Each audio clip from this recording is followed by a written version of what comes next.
All right, everybody, I am here with the amazing Dr.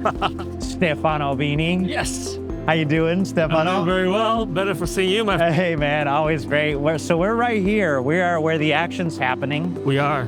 Howell Street and Post, right That is outside why of... the action's happening, because we are here. It's a definition. That's right. Where the JPM Health conference is happening. There it is, right in front of us. And we're walking right to it. Most of the things happen outside. A lot of things happen outside of JP Morgan. A lot of events, a lot of networking. It's one of the most exciting places to be if you're in this digital health, but also primarily biotech and pharma and healthcare space, because everybody you need to meet is already here. It's a matter of connecting with them. That's what it's about. And by the way, folks, Dr. Bini's professor of orthopedics at UCSF here. And so we're talking insights and predictions for healthcare. Talk to us about an insight or two that you picked up at the event.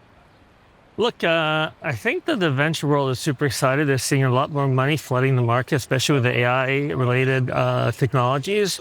And they're talking about 1997, 2008 sort of boom for the next year and a half. And so that's exciting. Now, let's see if it actually happens, plays out, but I've heard that from more than one person.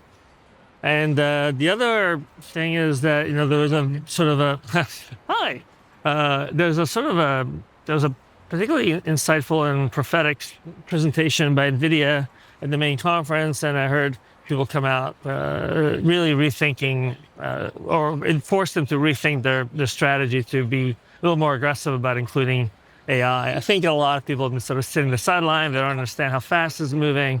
They assume it's not really going to make a difference yet. It hasn't been proven, and yet all data suggests that no, it's moving quicker than people think, especially around the agentic AI space.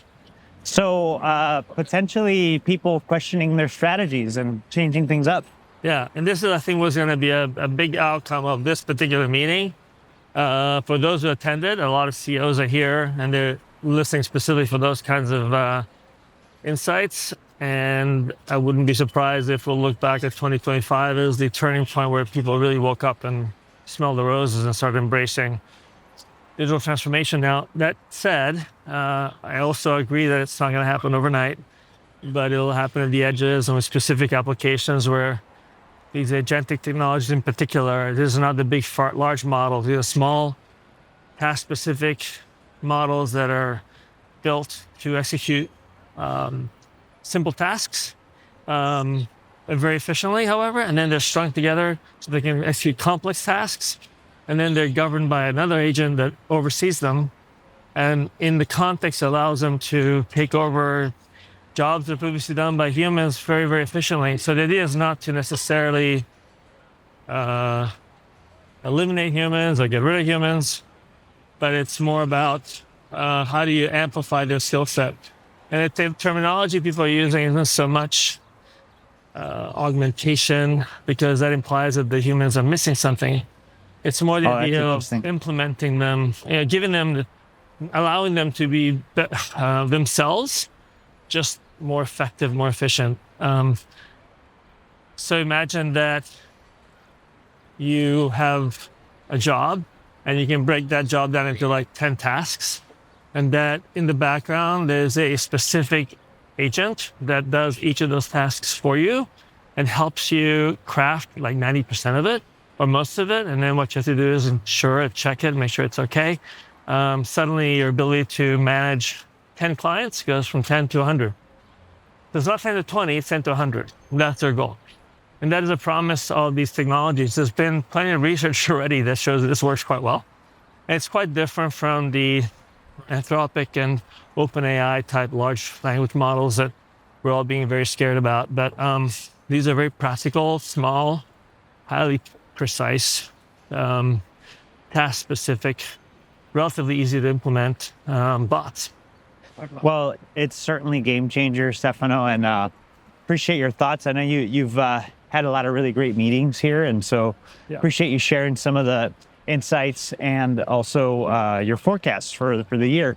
for to close us out, because I also know you have an Uber to catch. Yeah. To the next meeting. To the next meeting, and by the way, folks, that's how it is here, right? It's one meeting to the next, and it's hot. The conversations are fantastic. For folks that haven't been to the meeting here at JP Morgan Health and are considering coming, or maybe they've come and maybe they haven't had sort of the success that they've been looking for, like what recommendations would you give to them to make the most out of this meeting? If you're here, by the way, let me point out the Waymo. Oh yeah, driverless car. Driverless taxis everywhere. I was in one of those negotiating earlier. this crazy traffic and doing a very good job of it. Impressing. Look, here's where I see people being successful. I helped to sort of shepherd in to to this conference. One of my friends from New Zealand hadn't been before, and I saw him do a fantastic job, because he would walk into a room and simply start asking questions. Hey, how are you? What do you do? And show interest in other people and be curious, and they will in turn be curious back. And don't forget, you very seldom learn anything when you're talking. Amen to that. So the trick at this conference is to go up and just ask questions. You don't have to pitch or sell your company, because what's going to happen is you'll meet the person who does the one thing that you can't do, and they've already done it. And next thing you know, you're like, my God, that's the perfect partner for me to propel my conference. Yeah, I really do. At least from my perspective, it's really about being open to meeting the person that happens to be next to you at the bar, and asking awesome, that man. question: what do you do? What's your company do? As opposed to, hey, let me tell you about my company. It's a different mindset. It's one of discovery, and this attracts the most interesting, intelligent people in the world in our space. Yep. And you really should come here to absorb, and good things happen when you show interest in other people. So that person may not be interested in your product, but they may know somebody who is. And next thing you know, they introduce you to the guy that they came with to the party, or girl, and next thing you know, you're on your way to a profitable venture with another company. So it's really an amazing place to be. Well, Stefano, dropping massive value as always. I am so glad that we got back together here in your hometown, in my hometown of San Francisco. I'm so fortunate to be here. It's been energizing, and just thank you so much for spending a little time with us. And for everybody watching, listening, make sure you check out the show notes to see what Dr. Stefano Bini has coming up soon with his DocSF meeting. If you haven't checked it out, October 3rd. Why don't you plug it real quick? Sure. October 3rd, 2025 in San Francisco. We bring some of the leading thinkers in all the technology spaces that are adjacent to orthopedics and necessarily specific to musculoskeletal care, to show us what we can do, where we can go, and what the future looks like. It's amazing. We'll link it up in the show notes below. But Stefano, always a pleasure. My friend, thank you for coming. Take care, San my friend. Francisco. Yeah, it's fun. Come back anytime. Hey man, I love it. I will. Trust me, I will. And by the way, the city's showing really well. Everybody's worried about the city. It's a phenomenal. I think they cleaned it up pretty well.